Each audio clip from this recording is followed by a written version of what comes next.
आपको बड़ी खबर बता दें, धर्मांतरण का यहाँ पर एक मामला सामने आया है, जहाँ पर प्रार्थना सभा की आड़ में धर्म परिवर्तन का खेल चल रहा था। घर में 20 से ज्यादा हिंदू धर्म के लोग मिले हैं और बजरंग दल के शिकायत के बाद पुलिस ने छापा मारा। ज्ञानेंद्र दास नामक व्यक्ति। तमाम जानकारी के लिए तो लगातार देखिए, धर्मांतरण का मामला सामने आ रहा है। और अब आपको एक बड़ी जानकारी हमने बताई कटनी से, जहाँ पर धर्मांतरण का मामला सामने आया है। अब गांधी परिवार की चौथी पीढ़ी ने आज पचमढ़ी में महात्मा गांधी की प्रतिमा पर माल्यार्पण किया है। आज राहुल गांधी ने महात्मा गांधी को नमन किया और इसके पहले इंदिरा गांधी, राजीव गांधी, सोनिया गांधी ने ऐतिहासिक गांधी प्रतिमा पर माल्यार्पण किया था। चारों पीढ़ियों के साथ माल्यार्पण के साक्षी कांग्रेस के सीनियर लीडर्स पूर्व सांसद रामेश निखरा ने बताया कि पूरा पचमढ़ी गांधी परिवार से भावनात्मक रिश्ते रखता है। रामेश्वर निखरा और कांग्रेस नेता सिद्धार्थ जायसवाल से खास बातचीत की है हमारे संवाददाता नवीन सिंह ने। पहले कहा, राहुल गांधी गांधी परिवार की चौथी पीढ़ी हैं जो गांधी प्रतिमा पर माल्यार्पण करने पहुंचे हैं और रामेश्वर निखरा पूर्व सांसद हैं और गांधी परिवार के बड़े नजदीकी हैं और ये एकमात्र मध्य प्रदेश में ऐसे कांग्रेस के नेता हैं जिन्होंने चारों पीढ़ियों को देखा है गांधी परिवार के। और आज इसी मौके पर विशेष रामेश्वर निखरा खुद यहां पहुंचे हैं, नर्मदा परिक्रमा कर चुके हैं, दिव्य सिंह के साथ 33 किलोमीटर की यात्रा कर चुके हैं। निखरा जी, बड़े लंबे अरसे बाद में हम आपको देख पा रहे हैं और आप चौथी पीढ़ी के साथ आज माल्यार्पण करने पहुंचे हैं। ये बहुत बड़ा सौभाग्य मेरा, ईश्वर से प्रार्थना करता हूँ कि राहुल जी इसी प्रकार से आगे बढ़ते रहें। वो बहुत सही दिशा में जा रहे हैं। वो अपनी जीवन की परवाह न किए हुए वो मौत से जूझ रहे हैं। ईश्वर उनकी रक्षा करे। तो प्रेमनारायण जायसवाल जी जो है ना, वो उन्होंने अनशन कर दिया कि जब तक राजीव गांधी नहीं आएंगे गांधी प्रतिमा का अनावरण नहीं होगा। तो मैंने राजीव जी को बतलाया। आज भी अनशन किया आप लोगों ने, इसलिए राहुल गांधी आए, कल तो नहीं आए। अनशन करने की तो जरूरत नहीं पड़ी।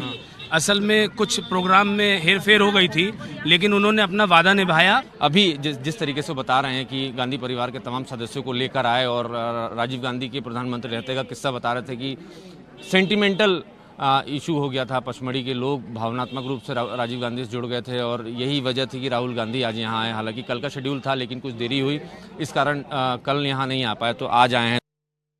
तो वही राहुल गांधी ने आज पचमढ़ी में सतपुड़ा टाइगर रिजर्व में 2.5 घंटे की जंगल सफारी की है। राहुल गांधी ने सफारी के दौरान जंगली जानवर, खासकर कि सांभर, हिरन के अलावा औषधीय गुणों वाले पौधे को देखा और उनके बारे में गाइड से जानकारी ली है। राहुल के साथ सफारी में गए गाइड आरिफ अंसारी ने बताया है कि राहुल गांधी ने मध्य प्रदेश सरकार के वन महकमे की नेशनल पार्क की खूबसूरती बनाए रखने के लिए जमकर तारीफ की है। राहुल ने इस दौरान गाइड से भवानी प्रसाद मिश्र की कालजयी कविता सतपुड़ा के घने जंगल, ऊँघते अनमने जंगल भी सुनी। राहुल के साथ पूरे 2.5 घंटे की जंगल सफारी का हर अपडेट बताया है गाइड आरिफ अंसारी ने। राहुल गांधी ने आज पचमढ़ी के सतपुड़ा टाइगर रिजर्व में जंगल सफारी की है। लगभग राहुल गांधी 2.5 घंटे तक जंगल सफारी में रहे, जिन्होंने राहुल गांधी को पूरी जंगल सफारी में घुमाया है और सतपुड़ा टाइगर रिजर्व की एक एक चीज से वाकिफ कराया है। गाइड हैं आरिफ भाई हैं हमारे साथ। आरिफ जी, आज राहुल गांधी के साथ आप रहे, कितने बजे राहुल गांधी आ गए थे और कितने बजे आप लोग अंदर गए? हम 6:15 बजे अंदर गए हुए थे और 8:30 बजे बाहर आए। जानवरों की अगर बात करें, टाइगर दिखा राहुल गांधी? टाइगर तो कहीं लोकेट नहीं हुआ। जो भी जानवर मुझे दिखे, मेडिसिन प्लांट जानवर जैसे सांभर वगैरह बहुत दिखाई दिए। बटरफ्लाई दिखा, उन्होंने क्या बोलते हैं रॉक पेंटिंग्स देखी और यहाँ के जंगल की काफी सराहना की और यहाँ के वन विभाग को भी काफी सराहा उन्हें कि उन्होंने इस जंगल को खूबसूरती बना के रखी है और जंगल बचा के रखा हुआ है। जाते जाते क्या बोल के गए आपसे और सतपुड़ा टाइगर रिजर्व को लेकर, पचमढ़ी की वादियाँ, खूबसूरती और नेचुरल कुदरती जो यहाँ पे खूबसूरती है उसको लेकर? उन्होंने मुझसे कहीं शायद उन्होंने कुछ कविता पढ़ी थी कभी, सतपुड़ा के घने जंगल। उन्होंने मुझसे पूछा तो मैंने उसका 5-6 लाइन वर्णन किया था। तो उन्होंने यही पूछा राइटर कौन है, तो मैंने उनका बताया और उन्होंने कविताएं भी पूछी थी। तो उनको बहुत अच्छी लगी क्योंकि उस जंगल को जब उन्होंने देखा और उस कविता को मैच किया तो बोले वाकई इस कविता है इसी जंगल के ऊपर लिखनी थी। वाकई जो कविता लिखी गई है वो कालजयी कविता है, सतपुड़ा के घने जंगल, ऊँघते अनमने जंगल। और राहुल गांधी ने भी आज अपनी जंगल सफारी के दौरान ये कविता सुनी आरिफ भाई के ज़बानी और कह के गए हैं राहुल गांधी की पचमढ़ी और खासकर सतपुड़ा टाइगर रिजर्व जैसा खूबसूरत देश में फिलहाल कोई रिजर्व नहीं है और मध्य प्रदेश की सरकार या फिर भारत सरकार या वन विभाग सब ने इसको बहुत खूबसूरती के साथ, बहुत ईमानदारी के साथ सहेज के रखा है और वो खूबसूरती जो किताबों में पढ़ी है वो आज भी उन्होंने यहाँ फील की है और महसूस की है। कैमरामैन रमेश के साथ। तो राहुल गांधी के इस सफारी टूर के बाद सियासत भी तेज हो गई है। मंत्री विश्वास सारंग ने उन पर तंज कसा है। राहुल गांधी के सफारी घूमने को लेकर मंत्री ने कहा कि राहुल गांधी ने ऐश के लिए समय निकाल ही लिया। बिहार चुनाव छोड़कर वो यहाँ सफारी घूम रहे हैं। राहुल गांधी अपनी नाकामी छुपाते आए हैं।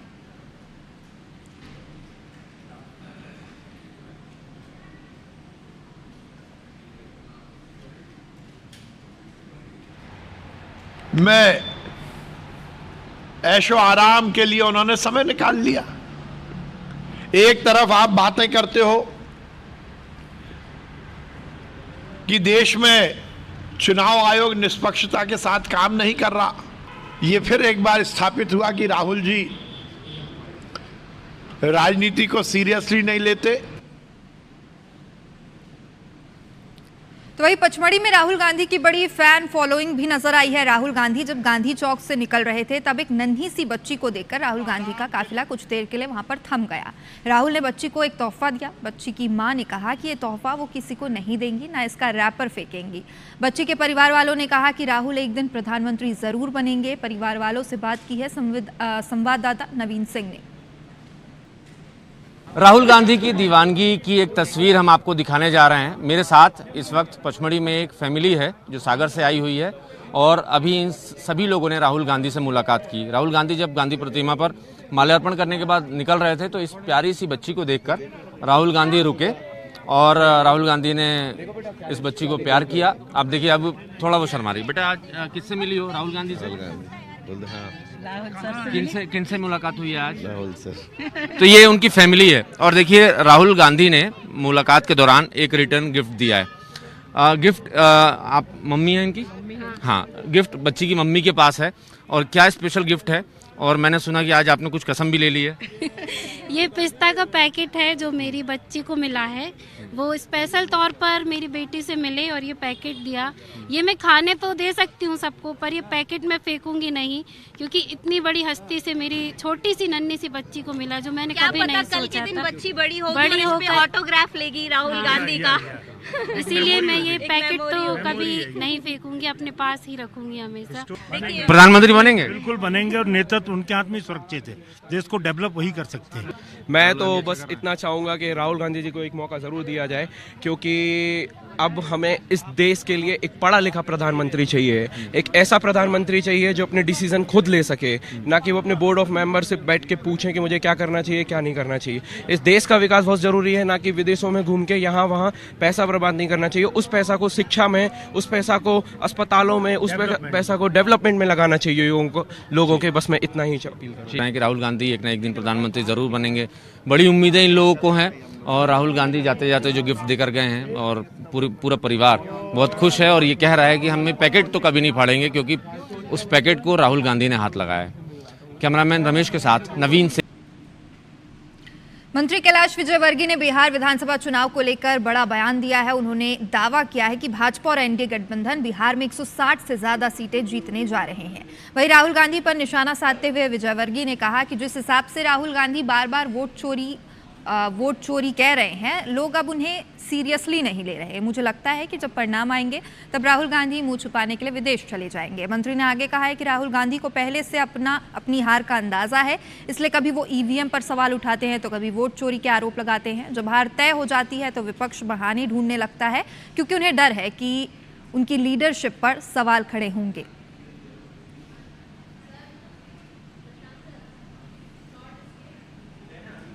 एक 160 से ऊपर सीट आएगी। ये जो राहुल जी वोट चोरी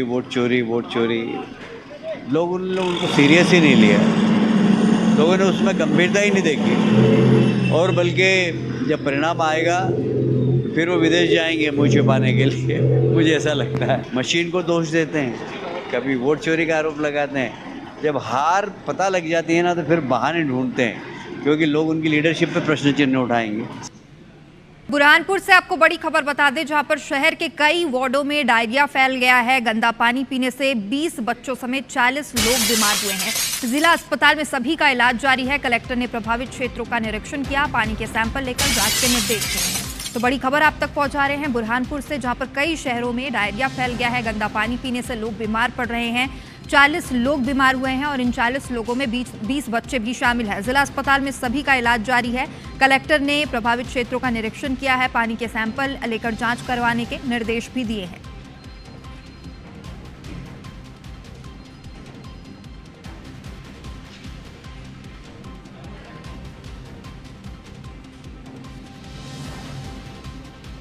बुरहानपुर में डायरिया का प्रकोप बढ़ता जा रहा है। गंदा पानी पीने से लोग लगातार बीमार पड़ रहे हैं। अब तक 40 लोग इस डायरिया के प्रकोप से बीमार पड़ चुके हैं। 20 बच्चे भी इन 40 लोगों में शामिल हैं। इन सभी को अस्पताल में भर्ती कराया गया है। जिला अस्पताल में सभी का इलाज जारी है। कलेक्टर ने प्रभावित क्षेत्रों का निरीक्षण किया, पानी के सैंपल लेकर निर्देश दिए हैं जाँच कराने के।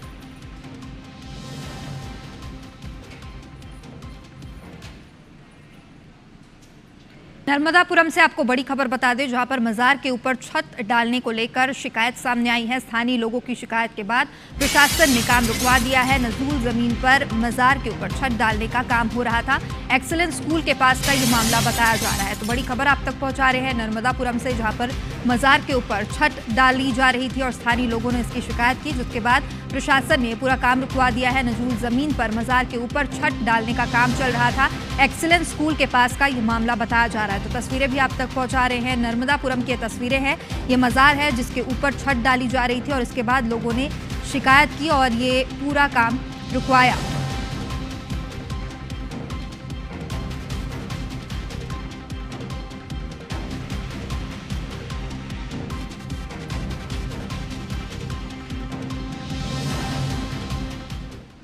सागर के कैंट थाना इलाके में शिव मंदिर से लगे अवैध अतिक्रमण को हटाने की कार्रवाई शुरू की गई और सदर इलाके के 12 मुहाल में एक समुदाय विशेष के युवक की ओर से शिव मंदिर के अंदर घुसकर तोड़फोड़ का मामला सामने आया था। इस तोड़फोड़ में शिवलिंग खंडित हो गया था। हिंदू संगठनों ने जमकर इस दौरान हंगामा करते हुए मंदिर के 100 मीटर के दायरे में अवैध अतिक्रमण को हटाने की मांग की थी और इसके बाद प्रशासन एक्टिव मोड पर आया और यहाँ अवैध अतिक्रमण को हटाने की कार्रवाई की गई। कानूनी प्रक्रिया में कहते हैं कि हमें 7 दिन का नोटिस देना पड़ेगा, 15 दिन का देना पड़ेगा, फिर 21 दिन का 3 नोटिस जाते हैं, उसके बाद हम तोड़ेंगे। उनने जो बोला है थी जो मंदिर से लगी हुई 3-4 दुकानें हैं वो अभी हम हटा रहे हैं। बाकी इनको 15 दिन का नोटिस हो देंगे। उसके बाद 16वें दिन इन पूरी 21 दुकानों को हटाया जाए। इधर मुरैना के वन स्टॉप सेंटर से 2 नाबालिग लड़कियां फरार हो गई। घटना के वक्त गेट खुला था। ड्यूटी पर तैनात गार्ड और महिला हवलदार सो रहे थे और बाल कल्याण समिति ने जब मौके पर निरीक्षण किया तो सेंटर में सुरक्षा और व्यवस्था दोनों में ही भारी लापरवाही पाई गई। निरीक्षण में पाया गया कि सेंटर में सीसीटीवी कैमरे बंद थे, रजिस्टर अधूरे थे, सुरक्षा व्यवस्था पूरी तरीके से फेल थी। बताया जा रहा है कि दोनों नाबालिग लड़कियां एक को पारिवारिक विवाद के चलते सेंटर में रखा गया था, जबकि दूसरी को आत्महत्या के प्रयास के बाद सुरक्षा के तहत यहां पर लाया गया था। घटना के बाद जिला प्रशासन और पुलिस हरकत में आई। दोनों लड़कियों की तलाश के लिए टीम गठित कर दी गई और साथ ही गार्ड महिला हवलदार को हटाकर जांच शुरू की गई। थाना कोतवाली में कमिश्नरी कॉलोनी जो है वहाँ पर वन स्टॉप सेंटर हमारा बना हुआ है। उसमें 2 बालिकाएं जो थी रात्रि में 2 बजे के आसपास वहाँ से चली गई हैं और उक्त संबंध में जैसे हम लोग को सूचना प्राप्त हुई है, पुलिस उसमें लगातार सीसीटीवी फुटेज और तस्दीक कर रही है। शीघ्र ही बालिकाओं को दस्तयाब कर लिया जाएगा। जबलपुर के बरगी टोल प्लाजा पर फास्टैग से रकम काटने पर कार सवार बदमाशों ने जमकर उत्पात मचाया है। उन्होंने टोल कर्मचारियों से बेरहमी से मारपीट की है और प्लाजा में भी तोड़फोड़ कर दी है। पुलिस जांच में सामने आया कि आरोपियों ने अपना दबदबा काबिज करने के लिए ऐसा काम किया है। बरगी थाने की पुलिस ने 3 लोगों को हिरासत में लिया है, वहीं 2 मौके से फरार हो गए हैं। फरार आरोपियों की तलाश में पुलिस जुट गई है और टीमें लगाई गई है। लगातार 2 फरार आरोपियों की तलाश की जा रही है।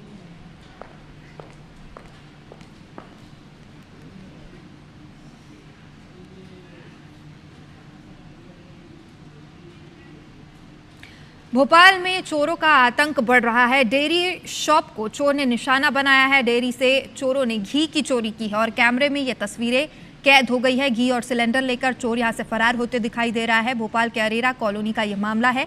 तो देखिए तस्वीरें दिखा रहे हैं, सीसीटीवी फुटेज आप तक पहुंचा रहे हैं। भोपाल की ये तस्वीर है जहां पर एक डेयरी शॉप को चोर ने निशाना बनाया और यहां पर से घी और सिलेंडर ले जाते हुए चोर दिखाई दे रहा है। ये पूरी वारदात सीसीटीवी फुटेज में कैद हो गई है और अब पुलिस इसी आधार पर चोर को तलाशने की कोशिश में जुट गई है।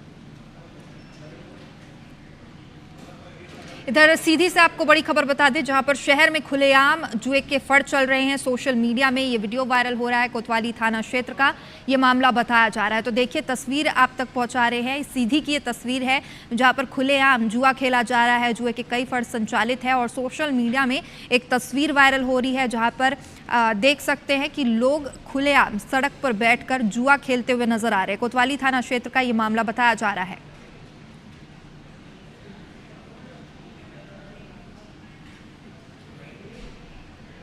और अब भोपाल से आपको बड़ी खबर बता दें, जहां पर व्हाट्सएप में फेक अकाउंट बनाकर ठगी की कोशिश की गई है। एमसीयू कुलगुरु विजय मनोहर तिवारी की फोटो लगाकर ठगी की कोशिश की गई। कुलगुरु विजय मनोहर तिवारी ने सोशल मीडिया में इसकी जानकारी दी है।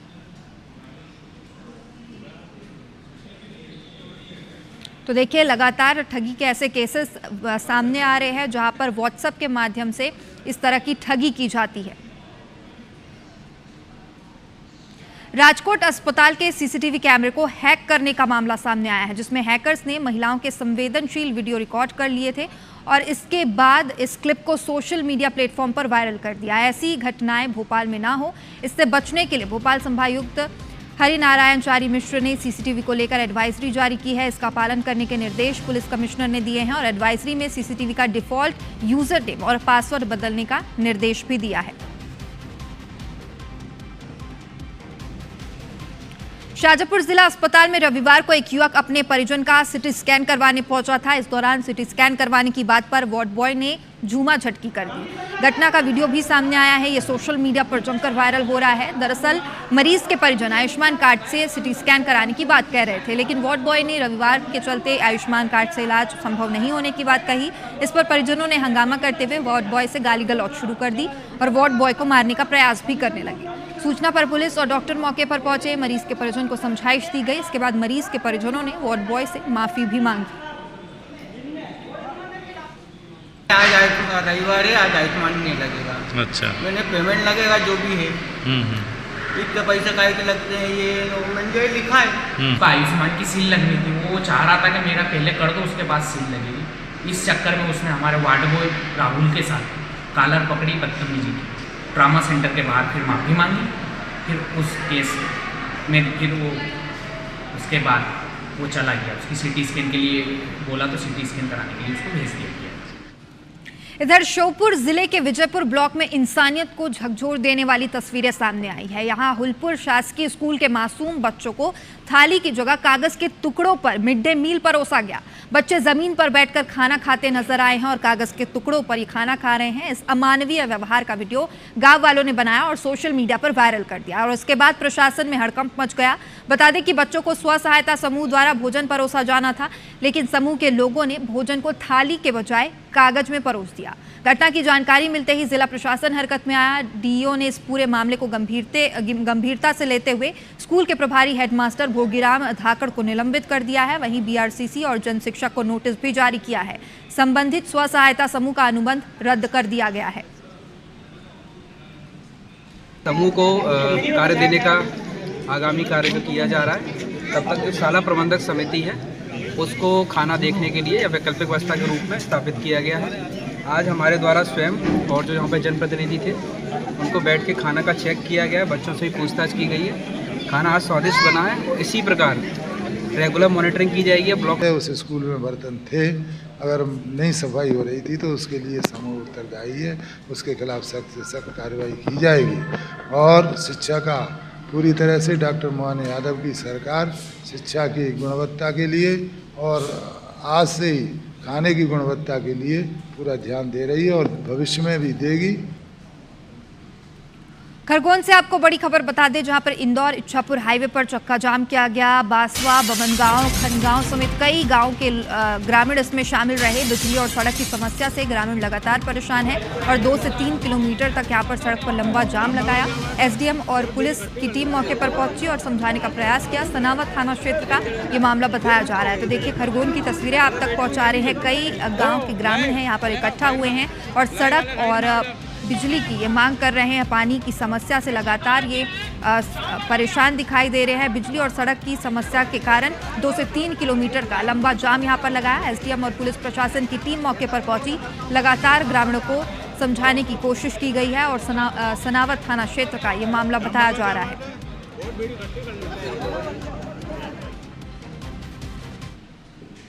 इधर श्योपुर में किसानों की खराब हुई फसल के मुआवजे, बिजली बिल और ब्याज माफ करवाने की बात को लेकर विधायक बाबू चंडेल अनिश्चितकालीन धरने पर बैठ गए हैं।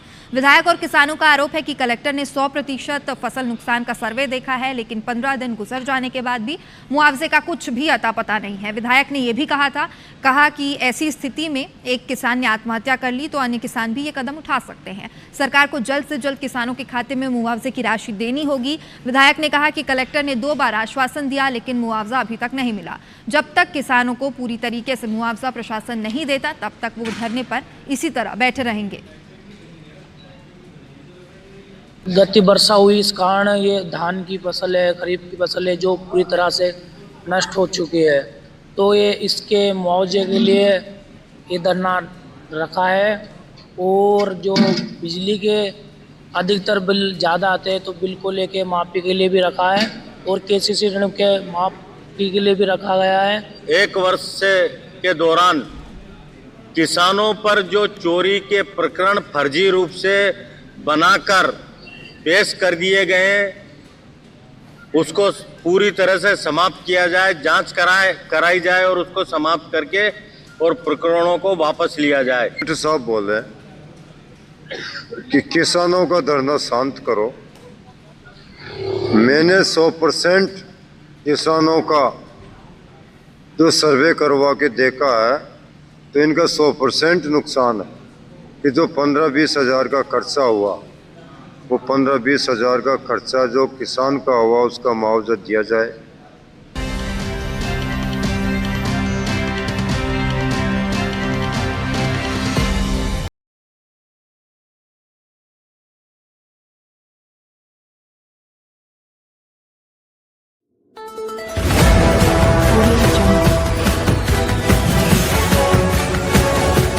MP लाइव टीवी आपको रखे अपडेट। सच जो हम आपको बताएंगे। ऐसी ही तमाम खबरों से अपडेट रहने के लिए MP live TV news channel को सब्सक्राइब करना ना भूलें।